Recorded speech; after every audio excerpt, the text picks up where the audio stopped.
三室一廳60幾平，每間房都有一個陽台嘅單位，到底係點嘅呢？大家好，我係 David， 想喺房地產做個好人嘅 David。今日帶大家睇睇人民幣100幾萬可以喺大阪買到點樣嘅樓，跟我去睇睇。今日我哋嚟到1206房，入嚟玄關，從玄關到走廊一直行入去就係我哋嘅大廳。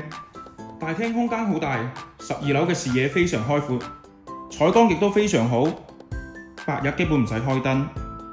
大廳旁邊就係第一個臥室，呢個臥室佢帶有2個側窗，呢度係側窗後邊嘅陽台。第二間臥室佢喺走廊，依間係主臥對出有一個大陽台，主臥隔離就係最後一間房啦。呢間房適合攞嚟做客房同埋書房，同時佢都係對住大陽台嘅。出邊嘅陽台咧連住客房同埋主臥，同時佢嘅視野亦都非常之開闊。然後我哋嚟到廚房，呢間屋嘅廚房佢配備住日本最高規格嘅廚房設施。廚房之後睇睇我哋刷牙抹面嘅地方，入到嚟可以見到一個洗面台，洗面台嘅對面呢，就係我哋放洗衣機嘅地方。再行入去就係我哋嘅大浴室。當然咁樣嘅公寓，佢嘅廁所梗係配備住一個智能馬桶啦。